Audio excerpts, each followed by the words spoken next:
Alright, another video, nothing to do, have homework, that's why. Alright, so song we're going over today for this history class is War by Edwin Starr. Quick little background on the guy. Born January 21st, 1942 in Nashville, Tennessee, and he died on April 2nd in 2003 in Bramcote in the United Kingdom. A little bit of his backstory: he served for 2 years in the military between America and Germany, and when he was a little young one, he was raised and educated in Cleveland, Ohio. So, just getting straight into the nitty-gritty of things. To sum up this whole thing, and I guess a little, well, not a little statement, but a little thing here. The song "War" was released within weeks of an unpopular war escalation. In 1970, that would be the Vietnam War, and a massive reaction that included protesting students that were getting killed by their own government's forces at Kent State and Jackson State. Basically, what that means is that at the time, it wasn't college students were not exempt from, or I'd say they weren't safe just because they're in college. If they were in college and if they were called by the draft, they would have to serve in the war regardless, if they were studying or doing whatever they were doing. And so the song "War" reflected the moment as fear songs ever have. Not fear, few songs ever have. I read that wrong. It topped the pop charts. It topped the pop charts of that decade, and Barry Gordy, I believe that's his name. I can't read it right. Maybe I'm saying it right, maybe I'm saying it wrong. I have no clue. He recognized that it was an anthem of the times, voicing the deep anti-war feelings of a growing number of people. Basically, mean that is that the song was it was a peace song, the peace song of the people, because war wasn't a very popular thing back then. No one really likes war. It's a lot of death, and it can be really saddening. Just the amount of people that died in war. I mean, look at wars in the past, even from our decade all the way back to the Vietnam War, and even farther back from then. A lot of death, and it's really saddening for all of us. Just to give you a little analysis on how the song went, it goes with sort of with a marching type beat. It's like boom, boom, boom, boom, and so it's very marchy type. You can hear. How do I phrase this? It's really in your face. It goes bum bum bum bum bum, and then in the distance you have a bari sax. You can hear, if you know a bari sax, is that really low voice that you can hear. If I want to get specific, listen to the song with your right ear, and then you can sort of hear that bari sax in the distance.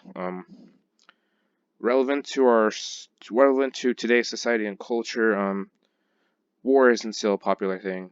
There's a lot of death. A lot of people are anti-war. A lot of people are opposed to it.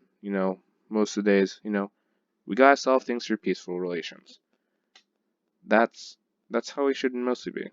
I mean, war is, well, inevitable at some point in time in life, but I believe that if we were to communicate more effectively, then maybe peace talks could be the only way to do that. If there is clear communication between, people of high-ranking power. So yeah, 1970s, Vietnam War, a little picture of what's happening back there. Them soldiers carrying, I believe it's either an M14 or an M1 Grand rifle on their backs, and that's a heavy artillery cannon, manually operated by soldiers themselves. Guess it's being inspected and looked at. But whatever the case, this song is mostly just, well, make peace, not war. That's the general premise. War isn't really needed. If we can just go in life peacefully, then maybe it'll work. And so, to give you a little, I'll say background, but just give you a little bit of entertainment for this, I'm including a clip from one of my favorite movies, Rush Hour. which this chain of movies is this 3-part trilogy is known for using the song "War" always at the end of it, always at the end or somewhere in the movie. So, all right, I'll let you all enjoy that, and peace.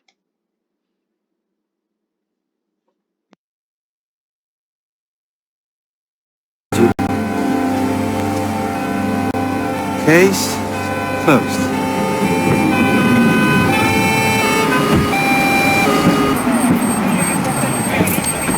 Good job, man.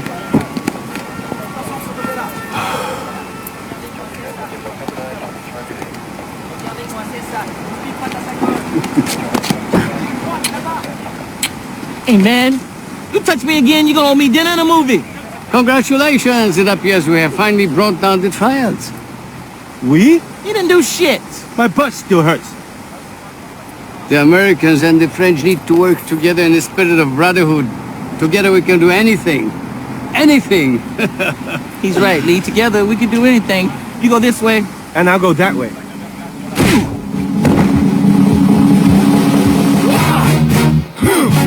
Yeah! What is it good for? Absolutely.